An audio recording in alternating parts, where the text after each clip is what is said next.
ഇനിയുള്ള 2 നാളുകൾ ആകാശത്ത് അതിമനോഹരമായ പെർസിഡസ് ഉൽക്കാപ്രവാഹം നിരീക്ഷിക്കാം.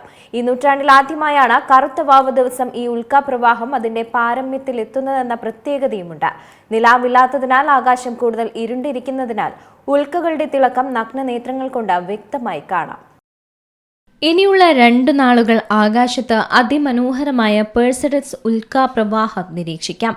ഈ നൂറ്റാണ്ടിൽ ആദ്യമായാണ് കറുത്ത വാവ് ദിവസം ഈ ഉൽക്കാപ്രവാഹം അതിന്റെ പാരമ്യത്തിലെത്തി നിൽക്കുന്നതെന്ന പ്രത്യേകതയുമുണ്ട്.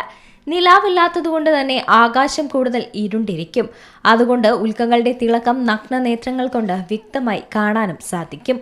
സൂര്യനെ ചുറ്റിയുള്ള ഭൂമിയുടെ സഞ്ചാരപാതയിൽ സ്വിഫ്റ്റ് ടട്ടിൽ എന്ന വാൽ നക്ഷത്രം ഉപേക്ഷിച്ചു പോയ പൊടിപടലങ്ങളുടെയും അവശിഷ്ടങ്ങളുടെയും ഇടയിലൂടെ കടന്നു പോകുമ്പോഴാണ് ഈ ഉൽക്കാപ്രവാഹം ഉണ്ടാകുന്നത്.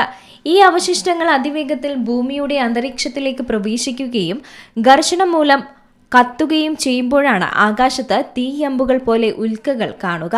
പെർസിഡസ് പ്രവാഹത്തിൽ മണിക്കൂറിൽ 50 മുതൽ 100 ഉൽക്ക വരെ കാണാറുണ്ട്. പെർസിയസ് നക്ഷത്രഗണത്തിന്റെ പശ്ചാത്തലത്തിൽ നിന്ന് ഈ പ്രവാഹം വരുന്നതായി കാണപ്പെടുന്നത് കൊണ്ടാണ് പെർസിഡസ് എന്ന പേര് കിട്ടിയത്. ഏറെ തിളക്കമുള്ള ഉൽക്കകൾ തീക്കുടുക്കകൾ അഥവാ ബോളൈഡുകൾ എന്നറിയപ്പെടും. നമ്മൾ കാണുന്ന ഉൽക്കകൾ അധികവും ഏതാണ്ട് 70 മുതൽ 100 കിലോമീറ്റർ ഉയരത്തിലായിരിക്കും. അതുകൊണ്ട് തന്നെ പലയിടത്തും പല രീതിയിലായിരിക്കും കാഴ്ച. മലയാളികളുടെ കൊല്ലവർഷം 1201 അവസാനിക്കുന്ന കർക്കിടകത്തിൽ 2 ഗ്രഹങ്ങൾ തുടർച്ചയായി വരും.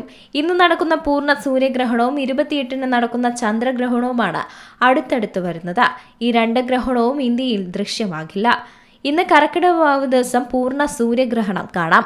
ഇന്ന് കർക്കിടകം നക്ഷത്രഗണത്തിൽ വെച്ചാണ് ചന്ദ്രൻ സൂര്യനെ മറയ്ക്കുന്നത്. രാത്രി 10:22 മുതൽ 12 മണി വരെ ആയതിനാൽ ഈ ഗ്രഹണം ഇന്ത്യയിൽ ദൃശ്യമാകില്ല. ഗ്രഹണ സമയത്ത് സൂര്യൻ ചന്ദ്രന്മാർ പടിഞ്ഞാറൻ ചക്രവാളത്തിന് താഴെയായിരിക്കും. 28-ന് നടക്കുന്നത് ഭാഗിക ചന്ദ്രഗ്രഹണമാണ്. News desk Zee Malayalam news.